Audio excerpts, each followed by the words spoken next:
morning, everybody. Good morning. My name is Top of the Morning to you this February 3rd, 2023. Got a big show for you guys today. We're going to talk about Kathy Hochul's ridiculous budget, what she put forth, the fact she thinks that money grows on trees. And we told you guys this would happen. We told you that that DEI was just a cover for critical race theory. And there's a very easy way to tell that someone like Kathy Hochul is proposing these ridiculous ideas of critical race theory in all of our schools. She's openly admitting it now. She's saying she's going to do it out loud. So we're going to go over the budget. We're going to talk about that nonsense. And then later in the show, for everybody who missed it, we're going to rerun the interview with Professor Nick Giordano. If you guys don't know him, he's probably the only openly conservative college professor, at least on the East Coast, doing real good things for our kids. But make sure, as we get going, you guys hit that like button on Facebook, share this video out into all of your groups. We need, we need your help to keep growing the page because Facebook and all these things aren't giving us any sort of love whatsoever. If you're on Rumble, hit that Rumble button, share the video out across all of your platforms. I want to thank everybody who's now coming over to Rumble. Rumble is kicking ass, to be honest with you. It's almost bigger than our Facebook following, so I want to thank you guys so much for that. Once again, hit that subscribe button, smash that Rumble button as we dive in. But you know what, guys? We told you this was going to happen. We've been saying it for months and months. At this point, almost years, but we told you this would happen, and people sat back and said, oh, no, this is just a college-level thing. This isn't, no one's forcing this. These are electives.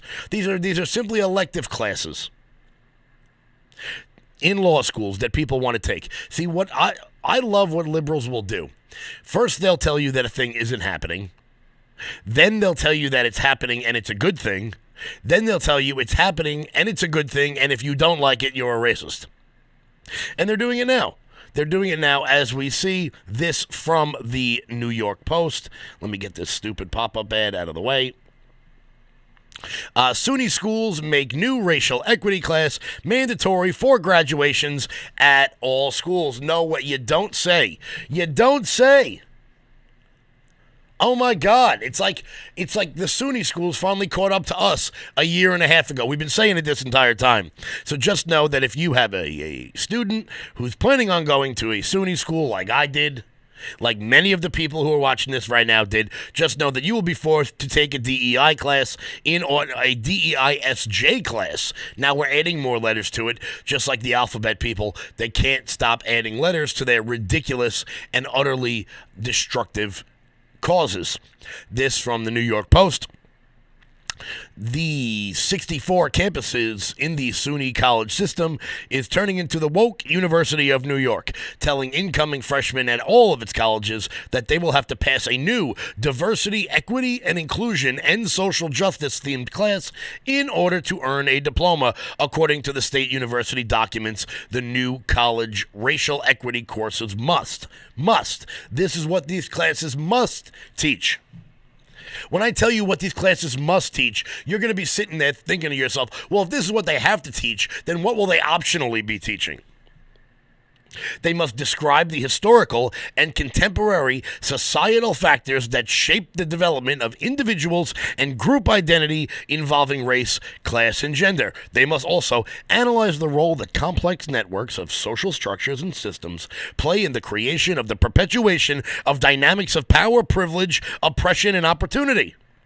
They also must apply the principles of rights, access, equity, and autonomous participation in past, current, and future social justice actions. Are you sitting there asking yourself, what in the sweet hell does that mean? Because I know I sure as hell am. I have no idea what that means.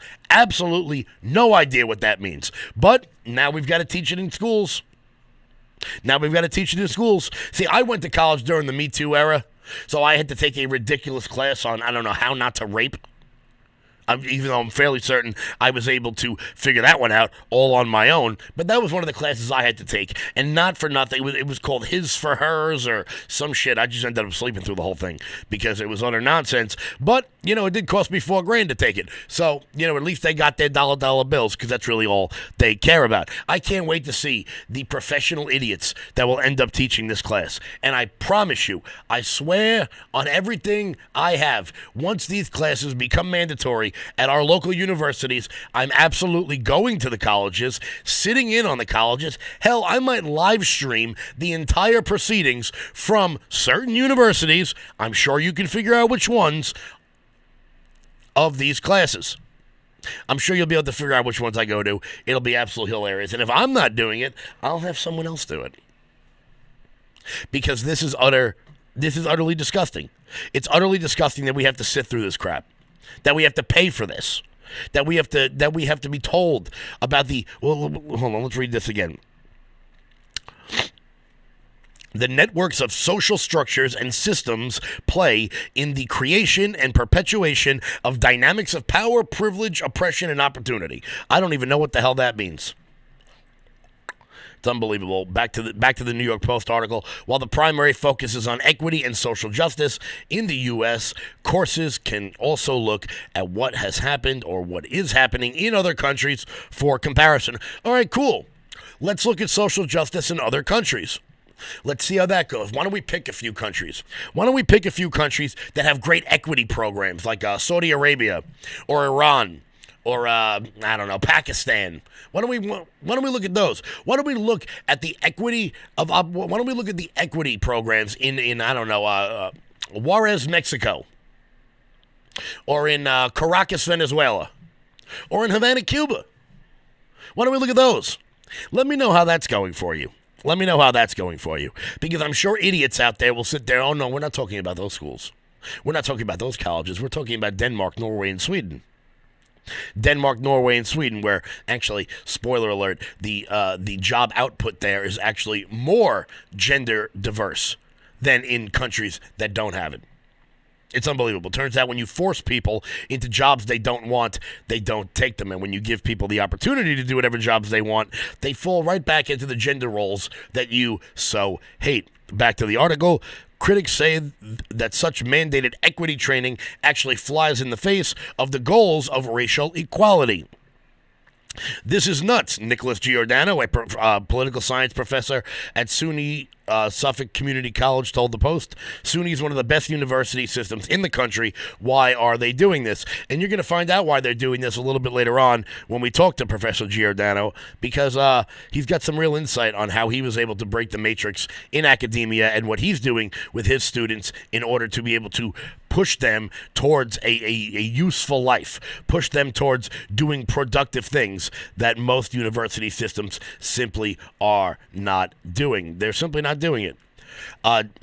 Giordano is a fellow at the conservative watchdog group Campus Reform and said that the new DEI coursework seeks... Oh, where did it go? Hold on. Oh, Jesus Christ, these ads. Let's see. Hold on. I got to refresh the page here. Seeks to portray the U.S. as inherently racist and tries to undermine the American identity that unifies all citizens by creating groups and pitting them against each other. He said the curriculum seeks to have students defined by the color of their skin. To tell minority students that they can't compete against a white person is insulting and racist. And guys, we've been talking about this for months and months and months and months. The bottom line is we told you this was coming, and if you don't think this is coming for the high schools next, it's going to be stuck in every one of our high schools. But don't worry, we've got a plan for that over here at the Loud Majority that's going to turn that shit right on its head. Once we get that sort of agenda worked out, we will let you guys know what we're going to be doing here to combat that. Because if there's one thing I know, if there's one thing you know, that if you want something Democrats are doing to end, just do it better than them. We talk about that all the time in terms of mail-in voting, in terms of early voting. If you want that crap to end, then let's be better at it than they are. Because Democrats will change the rules to fit their own narrative, to fit their own needs, until they find out that Republicans are actually smarter than they are. State Conservative Party Chairman Jerry Kazar said that the new SUNY curriculum is reminiscent of the debate raging over whether critical race theory should be taught in the lower grades. Quote, "This is a woke left-wing agenda. It's disturbing and dangerous," Kazar said. They are treating everybody as having prejudice. It's a socialist, communist state. It's unbelievable these ideas are best addressed at home. several other campuses across the country, Drake University, Brandeis, Villanova, and the University of California system, among them, have imposed similar racial equity programs. Here's the only difference. Drake, Brandeis, Villanova, those are all private schools. At the SUNY schools, you pay for this. You're paying for your own children to go to school and be taught that you are a bad person because of your skin color. What an idea. What an idea. The communists of the past would have never come up with this idea. This is absolutely staggering. Incoming freshmen at the SUNY campus will be required to pass a certified DEI course in order to graduate. I would be curious as to what a certified course really means, what it takes to get that certification. I would be very curious to find out what that is. The SUNY Board of Trustees approved the sweeping 25-point Diversity, Equity, and Inclusion Act plan aimed at closing racial equity gaps in February of 2021. While New York is grappling with the once-in-a-century coronavirus pandemic, it was crafted under former Governor Andrew Cuomo and his hand-picked chancellor, whoever this guy is. They actually don't give you his name. Great. The press release said that the new policy called on campuses to embed racial equity into curriculum and towards racial equity. The plan also includes updating the criminal justice curriculum. So now not only are they screwing with the bail laws, not only are they defunding the police, not only are they putting ridiculous district attorneys like Alvin Bragg into play, but now they are going to reform the criminal justice curriculum for the students at all of our campuses, as if a degree in criminal justice wasn't worthless enough to begin with. Now we're going to make it even more worthless. This is spectacular. SUNY Chancellor John King defended the DEI curriculum and the coursework as broadening, understanding, and tolerant. No, it isn't. The SUNY Facility Senate and Facility Council on Community College recently issued guidance on approving courses to comply with the new DEI requirement. Since students need to complete the courses prior to transfer or graduation, it is our recommendation that the DEI content be housed in a single course. The document says, oh, that's great. Oh, that's magical. So not only do you need it to graduate, but you need it to transfer. So let's say you were one of the smart people who went to like Suffolk Community College or Nassau Community College for your first 2 years to get 13th and 14th grade out of the way. In order for the SUNY system to release your transcripts so that you can go on to another college, you still have to take this course. It's unreal. I cannot wait to see the absurd and ridiculous standards that are going to be in these classes. And if, like I said, if you don't think I'm going to be going to each and every one of them to audit the class, as many people will tend to do, I will absolutely be doing that. And I really don't care what they say. I pay for it. I'm going to go sit in on it. The guidance says that the DEI will be embedded across many courses and programs, and most campuses will need to make significant changes to the existing curriculum to have courses that fulfill the DEI learning outcomes. So it turns out, if you're not doing this, you just have to change every single thing about your campus, every single thing about what you're doing in order to comply with this ridiculous class that teaches kids absolutely nothing. Absolutely nothing. It would be more pertinent if they forced everyone to take a how to file your taxes class, how to take out a bank loan class. But no. We've got to learn that we're bad people and you're good people because you look different than me. This is all divisive. It's all division. Meanwhile, a bunch of idiots stand outside of Smithtown Town Hall and tell you that I am divisive. When they're mandating your children to be taught that there's something wrong with them because of the color of their skin. It is absolutely nauseating. Now we're going to jump into Kathy Hochul and her ridiculous budget that she put forth. Her ridiculous budget. I don't know where this woman thinks money comes from. $227 billion. Absolutely unbelievable. Before we get to that, make sure you guys are smashing that Rumble button. Head on over to loudmajorityus.com. Sign up for the newsletter. Check out the shop. If you're not on Rumble, please get on Rumble. Come on, guys. What are we doing here? Everybody get back on Rumble. This is the way to do it. So you can say whatever you want so that I can show you the recent Project Veritas video that I'll be doing on my 1 o'clock show, rumble.com/LFA. Because I can't show you the Veritas video on here. I can't show you the Veritas video on YouTube.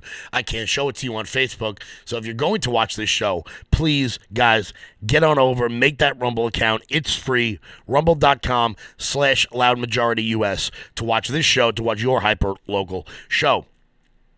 It's the only way we can get the information to you guys that you need. And considering no one reads some of these newspapers anymore, and I do it for you so that you don't have to waste $3 on a Newsday article hearing about how Kathy Hochul proposed a budget on Wednesday that was $227 billion. That's $227 billion, calling for a huge school aid raise, a tuition hike, and more incentives for affordable housing, and multi-pronged plan to stave off cuts to the downstate mass transit. This is spectacular. Wait till we get to the payroll taxes for the downstate. That's unbelievable. Governor Kathy Hochul called for an increase in increasing aid to K through 12 school districts by 10% or $3.1 billion. She proposed tax incentives to create more affordable housing units, build up health care and child care, and help farmers pay wages. Well, the best way to help farmers pay wages would be to get out of the farming market altogether, Kathy Hochul, because quite frankly, you don't know what the hell you're doing, and allow the market to take over so that people could plant crops and sell crops at market value without government subsidy. Because once you start subsidizing certain crops, particularly here in the state of New York, you have people farming the crops in order to get the subsidy, not farming what the market actually wants. That's why there's 500,000 apple orchards upstate. That's the same reason why Iowa is still with nothing but corn and virtually nothing else. Let the market decide what farmers should farm instead of paying them to farm things we don't necessarily need. Her spending plan to help subways and commuter rails that have plummeted in ridership losses called for a raising of the payroll tax that's imposed on a segment of downstate businesses, asking New York City to chip in more and funneling a share of their future casino revenue to the transit system. So, here's what Kathy Hochul did. She made mass transit unsafe because we are no longer allowed to lock up crazy people who take shits in plastic bags on the subway, so no one wants to ride it. She helped to defund the police. She demoralized the police, so now we don't have enough cops to man the subways and the Long Island Railroad. And now she wants businesses from the downstate to pay into mass transit. I bet you, it's almost hard to believe. It's almost hard to believe she got the endorsement of the MTA. It's almost hard to believe she got the endorsement of all of the unions that support the rail workers. It's almost hard to believe that happened. Now that she's funneling money from one sector of the economy into the mass transit that none of us really want to use anymore. None of us want to use it anymore because she can't raise the fares. The fares are high enough, and people just simply aren't taking trains anymore. Why would you? Would you risk going on the subway in the middle of the night right now? I wouldn't do it. I wouldn't do it at all. I'd rather, look, if I'm downtown, what's more convenient? Taking a $20 Uber back to Penn Station, or getting on the subway and quite literally risking my life because we're not allowed to lock up insane people anymore. It also includes some tax and fee increases, big and small, extending the corporate tax hike that was imposed at the start of the pandemic but was scheduled to expire, bumping up college tuition by 3%, and putting another $1 per pack cigarette tax, making just the tax on cigarettes $5.35. No wonder people are going out of state to get their cigarettes. Do you know what taxing cigarettes is? That is just a way of taxing poor people. I hate to break it to you. Lottery is just a tax on poor people. Taxing cigarettes, just a tax on poor people. That's all that is. And moreover, she's bumping up public college tuition rates 3%. I wonder why. It's almost like we just went over a story about how we're going to put in an entirely new course framework that teaches our students nothing, has absolutely nothing to give to the public university system, and now you're going to charge us more money in tuition? Where does this woman get the balls? But we did it to ourselves. 9% of the vote in Manhattan, 37% in Queens. I say it on this show all the time. What are you willing to do? We had an opportunity to change it, and we simply did not do enough. Her economic development initiatives include lending $455 million for an extensive makeover of the Belmont Park to improve the clubhouse and horse tracks, which would be repaid by the New York State Racing Association. And by the way, they're never going to pay that back. $500 million to redo Belmont Park. Why? How many arenas, how many facilities, how many convention halls do we need on this island? How many? Just in the downstate alone. UBS Arena, did we need that? We didn't need that. We could have taken that money from UBS Arena and used that to fix Belmont and just kept the Islanders at the Coliseum. Built the train station right to the Coliseum. Why would that have been a problem? But no, that's what happens when you elect someone from Buffalo to run a part of a state that's 800 miles away. Someone who doesn't understand what this island needs. I want to be clear, the entire budget is doing nothing but punishing people south of Westchester. That's what this entire budget does. And anybody who wants to say differently, well, I wonder why you're saying differently. Perhaps you've got some sort of incentive.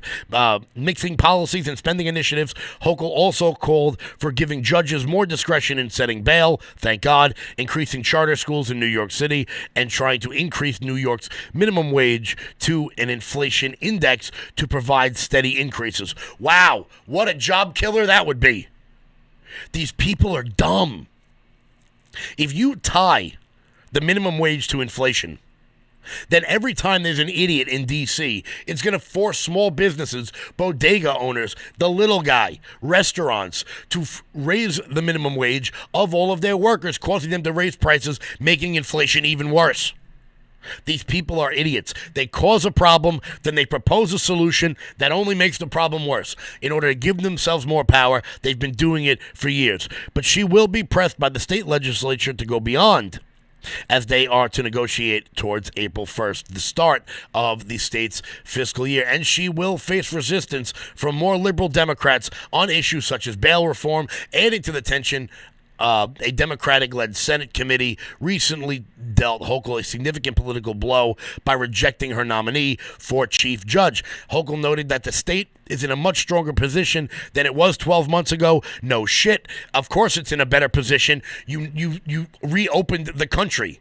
You shut the entire state down. You told people their jobs weren't necessary, that they weren't essential. You laid people off. And then you fed them money. Wait till this comes back around, because we have not yet felt the effects of the millionaires and the billionaires who have left New York City, and they've also brought their taxes with them. We have not yet felt that in the state of New York because we continue to take out more and more loans. Hochul added, enjoying a nearly $9 billion budget surplus, but forecasts of job losses and a weak economy also have New York facing big deficits in a few years. There you go. Look at that. I'm jumping ahead in the article here. Part of her plan includes moving more money into the state reserve funds and keeping it at 15% of state spending. Securing funding for the MTA is one of the state's biggest priorities, probably because the MTA came out and backed Kathy Hochul, as all of the public sector unions do. I want to thank them for that, because all they care about is their own pocket. All they care about is getting more power for themselves. This is what these unions do. Their members be damned. The so-called payroll tax was implemented after the 2008 economic recession and proved quite damaging politically to Democrats on Long Island. But a 2009 rollback eliminated the tax for about 80% of businesses that had been paying it, those with 1.25 million or less in annual income, while exempting schools and other nonprofits. Now, Hochul is calling to raise the tax on companies that still pay it from 34 cents on every $100 of payroll to 50 cents. Unbelievable. So if you want to hire somebody, you have to pay the state right now. If you want to hire someone, you have to pay the state. And she is now raising that. Her office said it would generate an additional $800 million annually going to the MTA. So let me be clear about this. You own you own a bar. You own a restaurant. You own a T-shirt business. Now I have to pay the MTA. Why don't we just pay the MTA when we use their product? Could you imagine any other entity like this on planet Earth? This is nothing but a kickback Kathy Hochul is getting for the political alignment from the MTA. It's a tax on jobs, Assemblyman Ed Ra of Franklin Square told Newsday. A lot of businesses we know are going to have difficulty staffing, and I do feel this is counterproductive. In contrast, the New York Public Interest Research Group praised the plan, saying it would provide badly needed revenues to help the MTA limp through the current financial crisis. No, what would help them is to get the crime off the subways, to get the crime off the Long Island Railroad, to make Metro North a little bit better. That's what would help raise revenues. Why are Democrats not innovative whatsoever? Ever. It's unbelievable that we have allowed this woman to retake power in this country. We've allowed this woman to retake power over our state. I swear, like every day, every time this woman speaks, I just scream for Lee Zeldin. Every single time.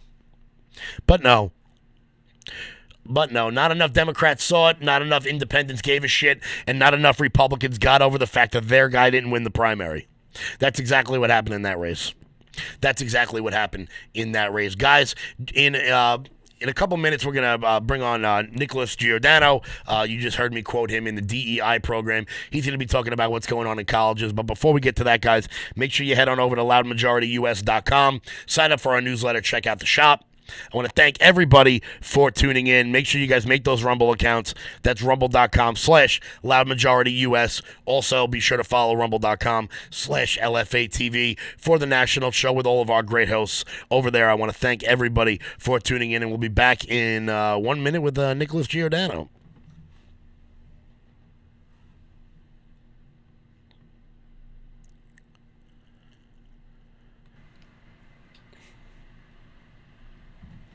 Alrighty, guys, we are back here on LFA TV. I want to welcome one of my favorite people. If you guys are fans of Tucker Carlson, you've seen him on Tucker a bunch of times. We like to call him America's Professor here at the Loud Majority. I want to welcome college professor and maybe the only one left on the right in college, Nick Giordano. Nick, how's it going? It's going well. Don't forget about Dr. Phil and whatnot. Oh yes, you were on Doc. You got to meet Doc. I'll be honest with you, like meeting Tucker, being on Tucker is awesome for like what I'm doing, but I really want to be on Dr. Phil. Good old Dr. Phil. How was that? It was interesting. He's a nice guy. You know, he came, spoke to us afterwards, and it's, you know, when you're talking about education, it's so easy with all the insanity that's going on out there. It really is. So you teach at Suffolk Community College out here somewhere that if you're from Long Island, I think everyone's gone to Suffolk. At some point. At some point, everybody's gone to Suffolk. For our national viewers who don't know, you teach political science. Correct. At Suffolk. And you do a very interesting thing your first day of class. Why don't you tell everybody about that? So I give them the American citizenship quiz, and I take, 10 questions from the citizenship exam, give it to the students to see how they do. So our semester started about a week ago, and everyone failed it with the exception of 3 or 4 people. And then I give them the Russian Constitution, which is always fun. So I just replaced Russian Federation everywhere with United States, and to see if they could realize that, hey, I'm not reading the United States Constitution. In the Russian Constitution, they're talking about minimum wage and health care, things you would never bring up in 1787. Mm-hmm. And only a handful of students were able to identify that they weren't reading the United States Constitution. And the Russian Constitution starts off with, we the multinational people, not we the people like we the multinational people. We the multinational people. Right, yeah. But it really is an indictment of our entire education system. When you have students that have been through a K through 12 system, and they can't easily pass a citizenship exam, or they can't identify the United States Constitution, you know something's broken. Mm-hmm. And this has been going on. I've been doing this. I've been teaching for 17 years, but I implemented these little exercises for the last 11 years. Mm-hmm. And I get the same results every time. You would think, like, students would be aware, hey, if you take a Professor Giordano, make sure you pass the citizenship test, and he's going to give you the Russian Constitution. Nope. Every semester goes. I mean, there's like, every person who went to college, when you sign up for a class, the first thing you do is go on ratemyprofessor.com to know what you're getting. How do they, I mean, you would think at a certain point that they'd either look into it or just be able to pass it, because anyone who doesn't know the citizenship test, I mean, there's a few on there you might get tripped up on, like who your local assemblyman is. Most people don't know that. But, like, I'm sorry, if you can't name 4 states that border Canada, considering, we're in one of them, like, if you can't name anything that has North in it, pretty much, borders Canada. Listen, I mean, who has the power to declare war? Who's the father of the Constitution? Like, just basic questions. All of the following are part of the First Amendment, except, and I'll put in an option that's not. It's just, who's the Speaker of the House? Yeah. I mean, we just went through, 15 rounds of voting. Mm-hmm. It was 100 years this hasn't happened in, and nearly all of them got it wrong. A few of them put Kevin McCarthy, but most of them got it wrong. And it's like, all right, well, this has been the main story for 2 weeks prior to the start of class. And it's not like you're doing it to a group of chemistry students. You're doing it to a group of people who looked at their course load and went, I'm going to take political science. Well, in all fairness, I do have to say that American government, you have to take a requirement for a lot of degree programs is American government. All right. And so some of them are forced to take it that have no interest in politics whatsoever. But even if you don't have an interest, you should still know the foundations of our country. 4 states that border Canada. That's my favorite question. Well, to me, it's just all the students, every single American, now forget the students, every single American has opinions on what government should or shouldn't do. However, they don't even know who's responsible for what in government. And I think that's part of the point of the exercise, that you have all these opinions, yet you never even looked into how the government operates and who's responsible for what. So why are you saying government should or shouldn't do anything? Yeah. And one of my main concerns is this idea that we live by will of the people, right? Everything's about the will of the people. No, it's not designed that way. We are a republic, a constitutional republic. We have democratic principles infused in the system.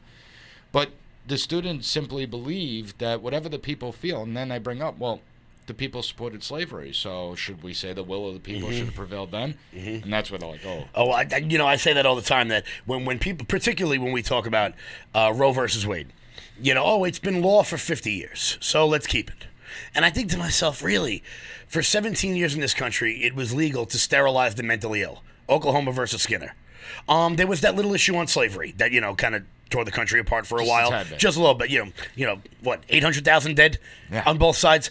So just because something has been law doesn't make it right. And just because something is legal doesn't make it moral. There's so many times in history we could name one particular regime, in Germany in particular, that they didn't break any of their laws. No. But it was the worst event in human history. But that's the idiocy of their arguments, right? So, Roe v. Wade was law. No, it was a Supreme Court decision. Yeah. Well, you can't undo precedent. Mm-hmm. Well, if we couldn't undo precedent, you would have never had Plessy versus Ferguson be overturned and things. And it's just like... And when you dive into that, they have no idea what that stuff is. But all the arguments today are emotional, and nobody cares to learn more. So one of the things I asked my students actually this morning was, all right, so last week I thoroughly embarrassed you. You felt shamed, and I understand it. So how many of you went home and thought to yourself, I was really embarrassed. That shouldn't have happened. More importantly, I should know about my country. Let me take 15 minutes and actually read the Constitution, because that's all it takes to read. And none of them raise their hands out of, 3 or 4 classes of American government that I teach. And I asked them, well, why not? I mean, I could assume you've been on the internet for the last week. Yeah, a lot of you are sitting on your phones right now. Yeah, right. I'm competing with smartphones. It's ridiculous. But you would think, but no, there's no drive to learn. There's no inquisitiveness anymore. People want to be told what to think. And that's part of the problem that our education system has created. Mm-hmm. And a lot of adults are guilty too, because, and I tell my students, listen, I'm not giving you a hard time, just you a hard time. I could guarantee you, I could walk into any place and give the same citizenship exam to adults, and most of them would pass too. I'll get the same results. It's sad. It really... it is unbelievable that civics doesn't get taught anymore in high schools, in junior high schools, but political propaganda does get taught. So we can't teach about American government because that could upset people. However, radical gender ideology and critical race theory, all good. Yeah, let's do that. And the excuse I love that people will give is that no. It's a college level course. So, it's a theory class taught in college. And I go, all right, well, then why is it happening in high school? Yeah. Because if you're taking a regular high school class, it is not law school, college theory level of work. Yeah. So, and that's what they end up doing. They contradict their own arguments with the slightest little bit of criticism. Well, absolutely. And theory is designed for critical thinking skills, being able to debate back and forth, provide evidence, push back. When we look at the K through 12 system, you're teaching them how to think critically. And critical race theory that's is the now important being word. Pushed on kids as young as kindergarten, first, second, third grade. That's not indoctrination. That's brainwashing, essentially. You are brainwashing people to believe a certain way. It's not like a little child is going to stand up to their teacher and say, well, Mrs. Whatever, I think you're wrong on this point because of X, Y, and Z. So it's actually brainwashing. But even before the woke madness and the diversity, equity, and inclusion and the public virtue signalers, even before that, American government wasn't really being taught. And the reality is that by the time you get to my course, you should almost have the Constitution memorized at that point. But it wasn't being taught. And unfortunately, for some reason, we moved away from teaching about how the system works. More importantly, our role in the system. Like people always say, what's your civic obligation in this? You play a role in, to pay taxes and to vote. Well, no. And jury duty. But we bitch and complain about that too. But no, civic obligation goes much deeper than that. And they're not being taught it. Instead, I always bring up in my classes, ninth grade math where I struggled, binomials and trinomials. I barely got by the skin of my teeth. Obviously, it scarred me because I'm still talking about it all these years later. But since ninth grade math, how many binomials or trinomials do you think I encountered? None. Not a single one. Not a single one. It's so funny that you say that because I went back to my old high school, Comac High School. They allowed you in? They did allow me, which is funny because there was one time where they asked me not to come back again. But I went back there for a school board meeting, and one of the teachers said to me, this was mind-blowing. He walks up to me and he goes, yo, keep doing what you're doing. You got to know that you're all people are talking about. And I'm like, why am I all they're talking about? They go, because they can't believe it's you. I go, well, I did cut a lot of trigonometry, so I was probably going to become a failure in life.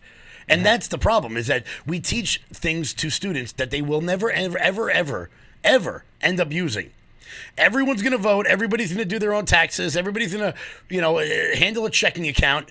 Everyone needs to know how to sew a button back on their shirt. Exactly. We don't teach any of that crap anymore. No. But we do dive in to, the systemic levels of oppression in the Founding Fathers. Yeah, it's ridiculous. And when we look at it, it's not to say that, binomials and trinomials are worthless. It's just to say not everyone's going to encounter them and go into mathematics. The reality is STEM is important, science, technology, engineering, and mathematics. But to what extent?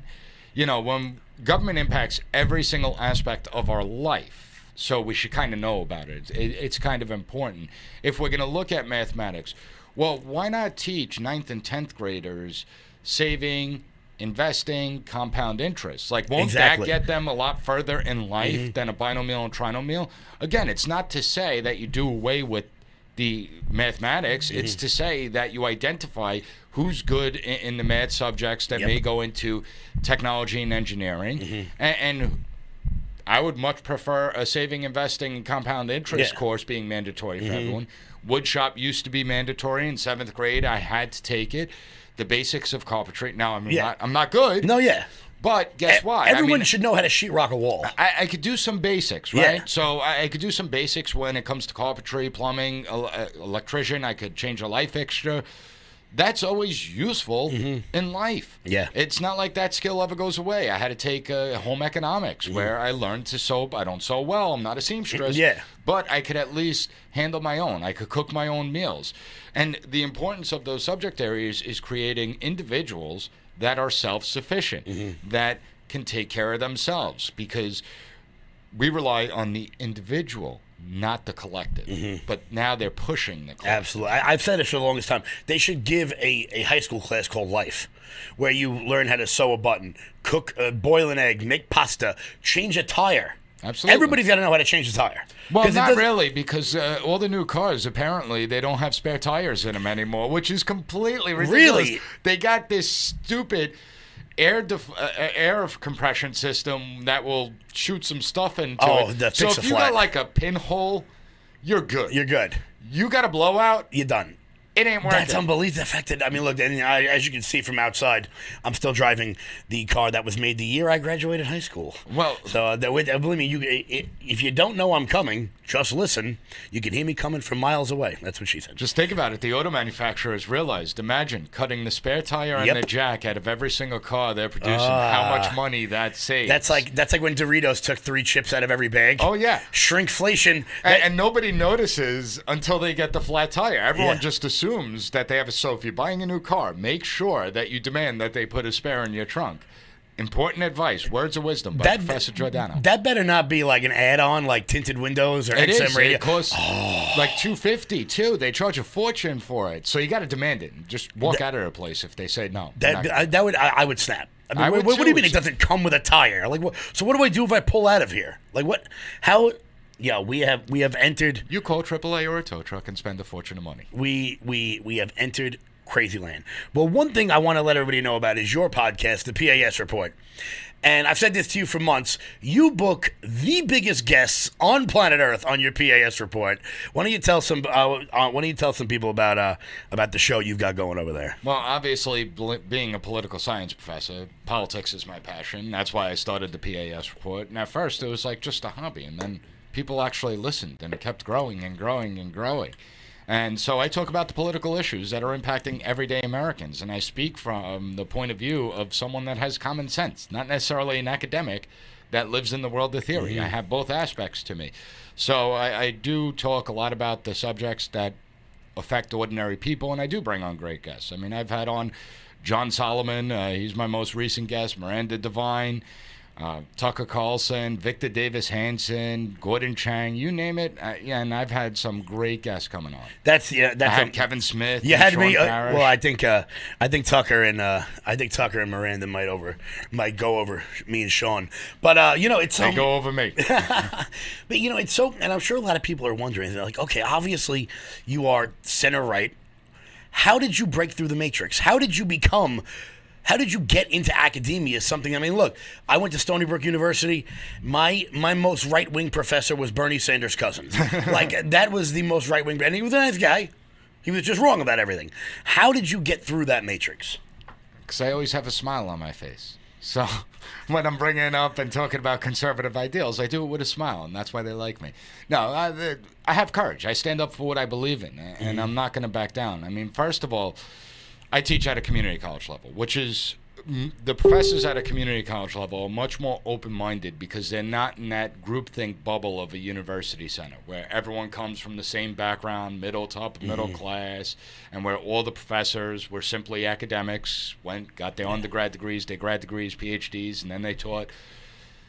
We're more grounded because we have students that are older going back to school. We have students with children, students taking care of elderly parents, students that are working full-time. And so it's much more grounded where you don't get the woke madness. But at the same time, people need to have courage. The conservatives are usually afraid to speak out in academia because they don't want to get blacklisted. They don't want to be punished or ostracized by their departments. But the reality is that you have to have courage and speak up in a nice way. I mean, don't be a jerk about it, but do it in a nice way, push back in a nice way, a respectful way. And not only will people listen, but I'm not going to say you're going to change a lot of academics' minds, but they will become slightly more open-minded. And it amazes me the emails I get from other teachers, whether it's K through 12 or the college level, that will say, thanks for speaking up. I appreciate you. I agree with everything you're doing. Keep up the good fight. And my response is always the same. Why don't you speak up?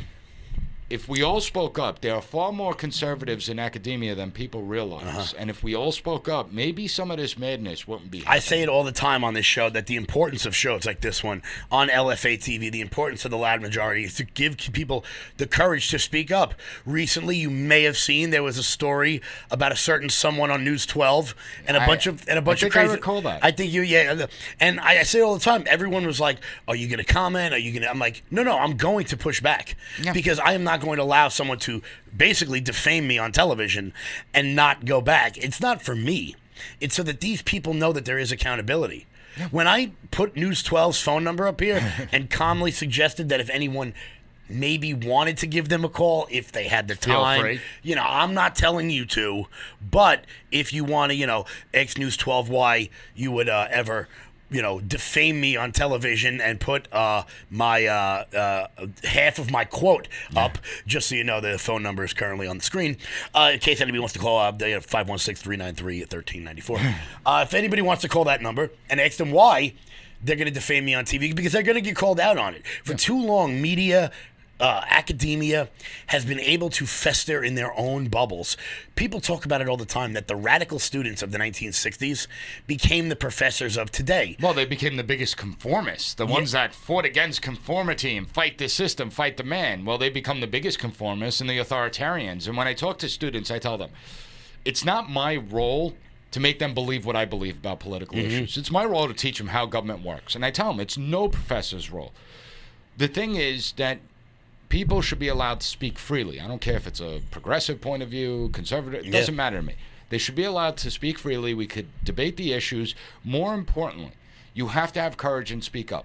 Now, we could easily say, well, I'm in college, I'm a student, and I need to get a good grade, so I'm not going to speak up. And then my question is, well, when are you going to speak up? Because then you're going to be looking for a job, and you're going to say, well, I can't speak up now. Then you're going to be looking for a promotion, and you won't be able to speak up. Show courage, speak up, be respectful, and you'll be fine. You can find a million reasons not to speak up.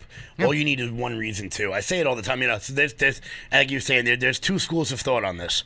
There's the Dennis Prager point of view on this, where he says, no, speak your mind, tell the truth, don't just write down what they want to say, fight back against the professor. Then there's the Ben Shapiro view, where it says, write down whatever they want to hear, sign the blue book, give it back to them, go to Harvard, make millions of dollars, and then when they call you for donations, let them know why you're not giving them to them. And I was like, oh, I can see. I can see both sides. I can see 6 of one, half dozen of the other there. But at the same time, most people aren't going to Harvard, so they're not going to make millions of dollars. Good, because as we say, the motto of this show is behind every bad idea in America is a degree from Harvard. Well, it's come out of academia. Which always sucks when I interview someone I like who went to Harvard, because Well, Harvard lost its way. I mean, academia has lost its way. So when I went to college, there was some of my professors that were like radical leftists, but they appreciated education. They actually loved the debate. They loved me as a student. They didn't love all the ones that agreed with their opinion. They loved me because I would make class fun for them. Where I would challenge them, they would challenge me, and that's what academia and education is all about. Unfortunately, those professors all retired, the ones that were communists but respected other people's opinions. The new crop of professors are the ones that are young and entitled, that believe just because they have a PhD, they know more than everyone else, and everyone has to listen to exactly everything they say as if it's gold. When the reality is, and this is where I differentiate from a lot of colleagues, I don't pretend to know everything. I never refer to myself as an expert. I operate in common sense. I will have evidence to back up my arguments, but I'm always learning. I don't teach the same way today that I did 17 years ago when I first started. Every semester, my students teach me. They'll bring up points that I never even considered, and I'll be like, oh, all right, now I got to incorporate that into future classes. I'm always learning. Unfortunately, many of the academics out there, they believe that they've reached a pinnacle and they don't need to learn more, and then they also come out with the worst possible policy decisions, and that's where we see a lot of the problems. And then but the higher the university you're at, the better chance you have of getting a job in government. Whether it's an economist like Larry Summers working for Obama, or it's the former head of Harvard Law School, Elena Kagan. She's on the Supreme Court now. Yeah. Just for anyone out there who doesn't know who's on the Supreme Court, there are people not named Clarence Thomas or Brett Kavanaugh. Yes. But it's so interesting to me because, as I said before, my most right-wing professor was Bernie Sanders' cousin, and he was a lot like that. He came up to me at graduation, and he's like, I just want you to know I think you're wrong about everything you believe, but it was a lot of fun to have you in class. And he was like, it was just so nice not to have 30 people sitting there agreeing with each other all day long. And I was like, oh, well, you're welcome, I guess. I mean, you know. Well, I mean, it's refreshing for a professor when they have students like that because it's not. Listen, I've had students that will constantly bring up issues and will disagree about what I say about some of the foundational material. Now, the foundational material is what it is. Yeah. It's not like I'm giving my opinion. This is why it was set up. Congress has these powers. That's not in dispute. You want to argue if they should change it, that's different. But I love the pushback from my students. It makes class so much more interesting. And I think the other students learn a lot when they see people actually engage in dialogue and disagree on the issues and yet still can remain respectful. Yeah. I think where some of the problem lies is when you get those students that are so arrogant and cocky that think they know more than everyone else. That's when it becomes a problem. But I've been teaching 17 years. In all my years of teaching, never had an issue with students. I never had a debate in my class go off the rails where students were almost, going to blows with each other or calling each other names. It's always been respectful. And I'm like, wow, we give so much crap to the young people, but they handle themselves better than a lot of adults out there. Believe me, like I said, that protest the other day was 35 people, and I would say 30 of them were over the age of 50. Yeah. And I'm just like, wow, man, like this is what you got. This is because I think that growing up in the social media age, we are so in the infancy of it that the information is getting out there, but people don't know how properly to process it. So you'll see, mainstream media is dying. I don't care who you are. Even the best, the best podcast, the most popular podcast in the world, Joe Rogan. The PAS report? The PAS report. There you go. The most viewed, I should say. Joe Rogan gets 13 million an episode. Yeah. The most watched show on cable, Tucker Carlson, gets 3.3. Absolutely. Because it turns out that it's not the fault of the person. No. It's the medium itself. You throw out your 3-minute talking point, then they rebut, another 3 minutes, commercial, let's sell some pillows, back and forth, rather than just like this, bullshit and having a conversation, having a good time. And let's be honest. I mean, if we're talking about the economy, you're not doing that in a 3.5 minute media segment. Education, Ukraine, anything. You're not doing it in 3.5 minutes. And so they just, scratch the surface and it's all opinions. I find that young people are much more open-minded than older people. I find that to be so true where you have like the protest against this certain someone I know. It was all 50-plus-year-olds that are authoritarians. And when you really look at it, that's who's behind this push. I never hear students say, I want to learn about DEI and CRT. Yep. I never hear students say that these should be policies. It's older people that are pushing this nonsense, and then it's also older people that are making a ton of money off this nonsense. The $1 billion industry. We're talking to you, Ibram Kendi. We're talking to you, Joy Reid. Like that is what blows my mind the most. The people who are so obviously race hustlers. I mean, we had them in the past, Sharpton, Jackson, but the people that just... But Sharpton's different, and I miss Fat Al Sharpton. I don't like skinny Al Sharpton. I'll be honest with you. Al Sharpton is one of those people that somehow he looks worse skinny than he did fat. Like what the hell was that Adam Sandler movie he was in? Mr. Deeds. When he was fat, he looked like normal. Now he looks like somebody like, I don't know, sucked it out. He looks weird now. I don't know. He doesn't look very healthy at all. But it's those people, and I talk about this all the time. How it so amazes me the people who have made it, who tell others that they can't make it. So Don Lemon, Joy Reid, Robin Roberts, all these people on television will look at young black kids and go, "The system's keeping you down." And it's like, wait a minute, how the hell did you get there then? Well, and what does it breed? It breeds bitterness and resentment towards the country they're living in, and it forces this idea of tribalism based on identity. Now, as someone that understands history, tribal societies don't really work. Like, nobody's planning a trip to Afghanistan right now, or Libya, or Syria, and it's because tribal societies don't work. They're in constant states of warfare, and that's exactly what this push is about. It's about dividing identity politics, making a lot of money off of it, but the end result is catastrophic disaster.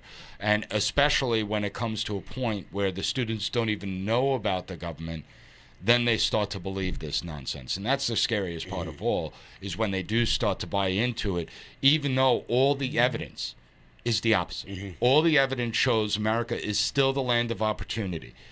All the evidence shows that if you work hard, you can succeed. No matter where you come from, no matter the house that you're born in, you can succeed. Yet these people want to tell everyone that the color of your skin, or your ethnicity, or your religion, or your gender, that is your defining characteristics. That will define who the essence of the person is, and it will determine whether or not you're an oppressor or the oppressed, whether you're the victimizer or the victim. And to me, that is one of the most horrible things. It's almost like Emperor Cuomo, when he would come out there and say, "You don't want to kill grandma and grandpa, do you?" It's just as bad as that. Yeah, well, that was the worst part of that whole thing, was him telling people that your job isn't essential. Yeah. Well, every job is essential to the person who has it. Yeah, but nobody's telling kids you don't want to be responsible for killing your grandparents. Like, really? You're going to put that shoulder on the shoulder of kids? And it's such nonsense. We've said it on this show all the time. People like Andrew Cuomo, Gavin Newsom, Gremlin Fauci, literally convinced 200 million Americans, totally safe, killing everyone you've ever met, safe, killing grandma, safe. And it's like, we have lost the ability to critically think. Even when the former Nassau County executive, Laura Curran, came out and told, I bring this up all the time because it just shows you how absurd it all is. She came out and told everyone on News 12, go figure, came out and told everyone that if you wanted to go to the park and play tennis, that was okay. But you weren't allowed to play doubles tennis. And I was like, oh, so we're just making this up as we're going along. Well, look at Empress Hochul the other day, the moron that she is, and I can't stand her in a totalitarian approach. But it's not even that she's doing it because she's nefarious. She's just dumb. So court rules that you can't mandate the vaccine for healthcare workers. We now have a healthcare shortage because of that vaccine mandate. She was asked directly, will you hire the healthcare workers back, even though the court ruled that they have to offer the jobs back? Her response, twofold. One was, I'm not going to listen to the court's ruling, essentially. But then again, she has no regard for the Constitution. Otherwise, she would have pushed things through the assembly. But even worse than that, she was saying that the unvaccinated are essentially immoral. And that she can't allow a person to go to the hospital and come out sicker because an unvaccinated nurse or doctor helped them.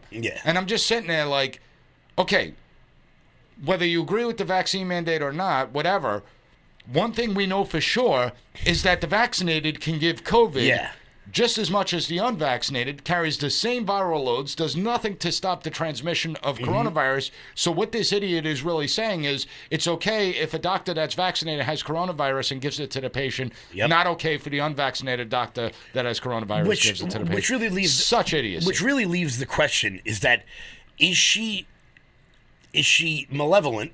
Is she doing this on purpose? Or does she just not know? Because if you only watch, David Muir on ABC News or CNN, it's possible you don't know that it is very common for the vaccinated to get COVID. It's very possible you may not know that. She's not that smart. And the reason I know she's not that smart is because she wears a necklace that says vaccinated. That's so creepy. And she told her followers to be her apostle. That was so creepy. You accuse the other side of being in a cult, and then you tell your followers that they're apostles and they need to help get people vaccinated. I don't know. That's pretty creepy. That was the weirdest thing I've ever seen. I remember seeing that necklace just going, first off, a nameplate. Who does that? Like I said, a nameplate. 1997 called. They want their jewelry back. But what? Oh, That's just so But the creepy. scary part is people buy into it. I mean, remember, people were buying, like, Fauci candles. I mean, that was weird. Like, the votive candles. Really? Are you kidding me? Come on now. Because he thinks he's God, so you might as well light a candle to pray for him. But, Nick, we're just over a half hour. I want to thank you for coming down. One question I ask everybody that comes on this show is, what's the one topic that we're not talking about that we should be? See, I really can't answer that question. What I'll say is the biggest problem that America faces today is the institutional corruption, that the government has way too much power. It's constantly abused that power, and we need to rein in the government. We need limited government exists for a reason. The Founding Fathers preached about limited government. I think that is by far and away the most important issue, because if we continue down this trend, it ends in authoritarianism. We've seen it happen in plenty of countries prior to us. That's great. All right. Well, Nick, camera's right there. Let everybody know where they can find you at, where they can find the PAS report. They go to pasreport.com, and you can see the podcast there. You can link up to any of the podcast platforms so you can listen to it. Make sure you subscribe to it, follow it, and sign up for the newsletter. And once a month, you'll get I don't spam. I just send out an email once a month. That's it. A little update on what's going on. So make sure you check it out. All righty. Professor Nicholas Giordano, America's professor. I want to thank you for coming into Loud Majority Live, my friend. As always a pleasure. It's a good time. All righty, guys. We'll be right back. Alrighty, guys, that was my sit-down interview with Professor Nicholas Giordano of Suffolk County Community College. As I said, you guys have seen him on Tucker. You've seen him on Dr. Phil. He's there all the time. I want to thank him for coming onto the show and sharing his experience teaching in college and what that's like dealing with some of our young people. I'm curious to see what Professor Giordano will know or be able to find out about this new DEI coursework that's going into play. I have a feeling he'll have some interesting views on that. So as we close out today, guys, I know the show ran a little bit long today, but I want to thank you guys for tuning in once again. On your way out the door, hit that Rumble button, share the video out across all your platforms. The Rumble button is that little thumbs up right at the bottom. Hit the like button on Facebook. Share the video into all your groups, guys. I appreciate you guys tuning in. Head on over to loudmajorityus.com. Sign up for the newsletter. Check out the shop. Use promo code LFA. That's promo code LFA at checkout for 20% off everything on the website. I want to thank you guys for tuning in. Guys, enjoy the weekend. And until Monday, everybody, stay loud.